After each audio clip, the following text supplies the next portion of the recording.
everybody, my name is Sarah and I have the exciting opportunity to bring you along to see some amazing trails here in North Dakota. Today we're here at Fort Abraham Lincoln State Park and we get to go snowshoeing with the park interpreter, Austin. So come along for the adventure, let's go!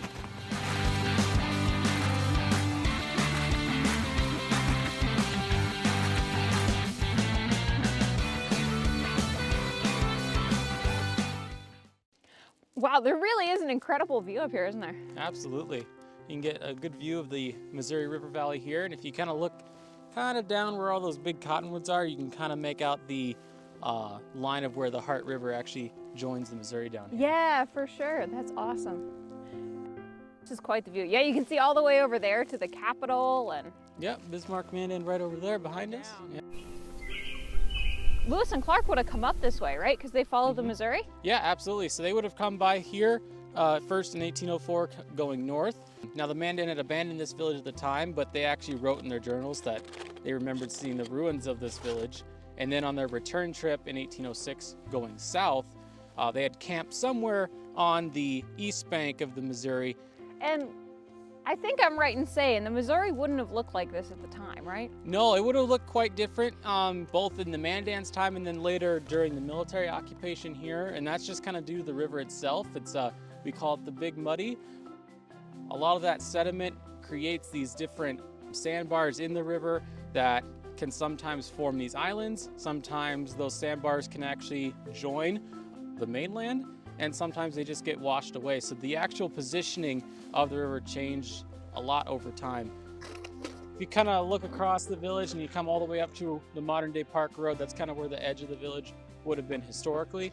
Yeah, if you can just imagine 85 earth lodges, really densely packed together. So I see there's a paved trail that kind of comes behind the trees and curls up around this way. Is it for motorized use, things like snowmobiles or ATVs, or is it just biking and foot traffic?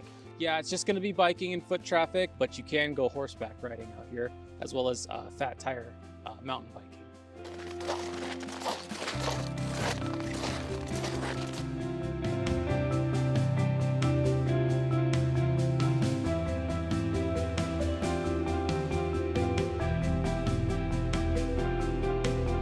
These are the ones we're trying to figure out what they are. And we were saying if they have thorns, they're buffalo berry. See, this has thorns. They're chokecherry. Like, I don't see any thorns on them. I think they are chokecherry. And then I think that one might be buffalo berry. See, there's another one behind it. The berries on these compared to that one are much smaller. Yeah, and I think the chokecherries have the bigger berries. Yeah, mystery solved. So a lot of times we see white-tailed deer out here, probably our biggest animal that we can see out here in the park today. We're also going to have their predators, coyotes, out here as well. Oh, you can hear them. You can see some little moving shapes along the edge, and they're moving more like a canine than a deer. They're singing.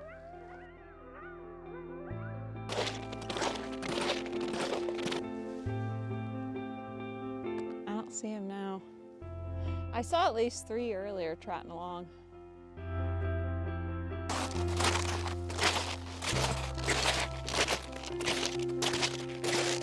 That's the worst, whenever you step on your own shoes.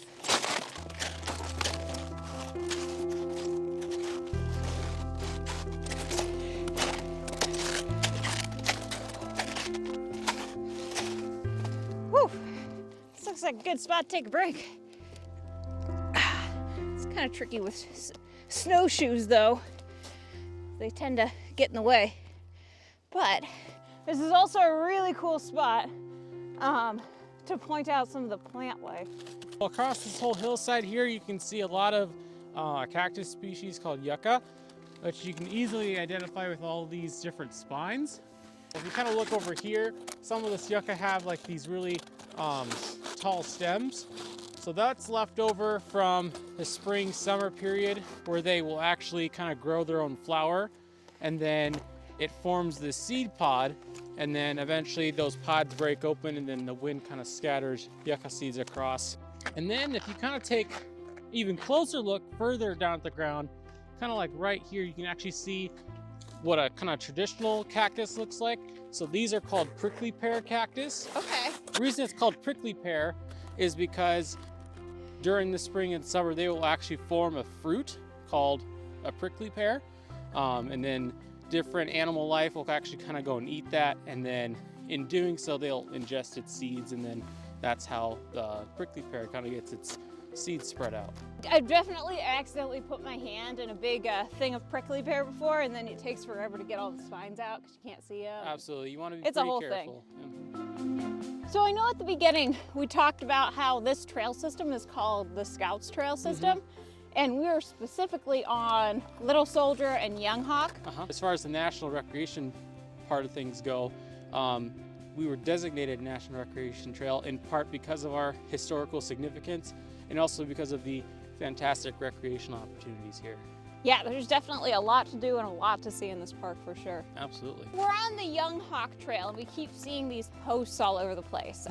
So what are those, and like what significance do they have? Yeah, so we have a little bit of an extended name for Young Hawk. It's our Young Hawk Interpretive Trail. And if you hike this trail like we are today, you're gonna see a lot of these numbered posts all over the place. And each of those numbered posts correlates to something that we want to highlight along the trail. So for this particular one, this is highlighting the Missouri River Valley behind us. But if you go to other posts and signs, it would be referring to some of the historical significance, some of the natural animals and plant life that we have here and things like that. Obviously, if you just see the number, you're not going to get that. So what we have is we have this Young Hawk interpretive brochure that you can pick up here at the park and then take out on the trail with you.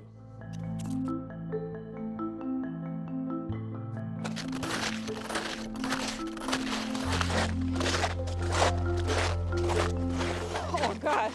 You know, sometimes I think I have better athletic prowess whenever I can start falling and then stop than whenever I can stop myself from falling at all.